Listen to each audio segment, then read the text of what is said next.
that response after they score a late equalizer, you're on the road, okay, maybe you can take a point away, but whatever.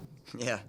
I mean, look, this is what I've tried to communicate all year about this group is that they continue to be resilient. They continue to respond and fight always. Last week was disappointing, and how we responded in training this week was really impressive. And our performance tonight was one that earned and deserved 3 points. And when it goes 1-1 like that, you now have a choice. But for us, it's never a choice. We're going to keep trying to push. And I think the guys that came on made a massive impact, not just because they score, and Gabby and Bodge, but guys like Garrison and Jacob and certainly Martin. Martin was fantastic in the second half, and he's been fantastic all year when he's come on. So I just think that the group is we're not going to back down. We still realize there's a lot to play for in 2024, but when there's an opportunity, we have to make the most of it, and we did tonight. When Benteke came off, was that just tactical, or did he have some little issue? Yeah, no, it was just tactical. I felt like at that point, I mean, he put in a ton of work. He battled for so many first and second balls. He was excellent in the press. And with 15 minutes or so left, I thought we could freshen it up. We end up conceding, obviously, but I think Bodge shows that he's going to make that type of impact when he comes on. And we need that, because when Christian comes off, that's a huge loss for us, clearly. And Bodge played his role tonight in a big way.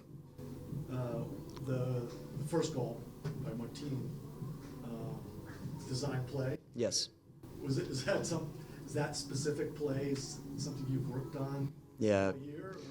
Yeah, I've talked about how good Zach Prince is on set pieces. I mean, yeah, he's a name that has been mentioned a few times this year, and it should be, because the way that he organizes us, especially on the attacking side, I mean, we're one of the best in the league, if not the best on set pieces. But this one was designed by him, and it was executed by the players in such a fantastic way. And he's a smart guy. I'm glad he's on my staff. And then we have a couple from Zoom. We'll go to Jose Umana. Hello, Troy. Thanks for talking to us. McVay was pulled at the end of the first. Is that more about managing his minutes and coming back from the injury? Exactly. Yeah, that was pre-planned, and we were hoping Chris would have a good 45, and he certainly did. So now hopefully we can build next week. Keep in mind he's been out for a little while now, and we have to be smart, especially now that we lose a few players next week, and Aaron and Matty Peltola, and then Boris obviously is going to be away again with this time with Cameroon.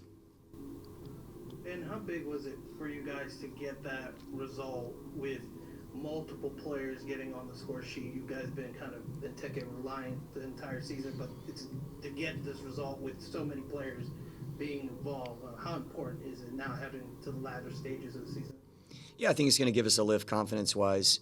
But you've seen different guys step up and score. You know, it's easy to, when you have the leading goal scorer in the league, it's easy to create the narrative that it's a one-man show. And I think Christian leads us for very specific reasons, because we target him and he's excellent in the box. But Jared's been stepping up lately. David Schnegg steps up the other night. You know, Daho stepped up. Koo stepped up recently. We scored a lot of goals with a lot of different guys. And 3 more guys got on the score sheet tonight, and I'm very pleased for that. Thank you. Next, we'll go to Mario Amaya. Hey, Troy. Congratulations on the victory. I just wanted to ask, what was the impact of getting all 3 goals coming out of the bench tonight, in particular from Dominic Baggi, who seemed to come out with a little bit of more energy coming off the bench and looking to score, and the importance of the high press, in particular the second goal. Yeah, I think, you know, I touched base on this on the last question, and I'll say it again.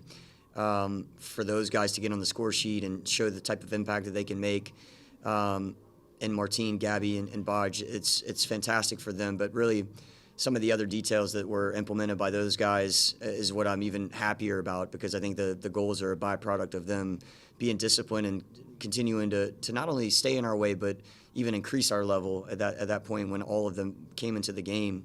And Yeah, I mean, Martin absolutely deserves a goal this year. I think it's his second. He had one against Cincinnati. Gabby, this is his third, and now Bodge is first goal for the club. And that's why we brought a guy like Bodge in. He's going to help us. Now we'll go back to Stephen Goff. Just what do you make of this race? I think you jumped 4 spots. Yeah. Right? Because of those the late goal. You're still, I think, 2 points out. Yeah. But also 2 points out of the back of the bottom. Yeah, I mean, we came into the last 9 matches and we tried to say, okay, let's look at the table. We have to be aware of it. But what's most important about the table is that we play so many of these opponents that are right around where we are. And so Toronto was one of those teams that we're in the hunt with. And when you can play them, and obviously there's 3 points on our side and none on their side, then we're gonna keep making progress. But I can't say that the feeling last week was difficult because we go down a man and we fight back and we lose at home, so that hurts. But we also had to keep it in perspective that there's still everything to play for, and we got a great result tonight. But one more time, we'll keep it in perspective because everything is still left to play for, and now we have to refocus for next week. Chicago's a team that's a couple points behind us right now, so that's going to be a big one. They're all big.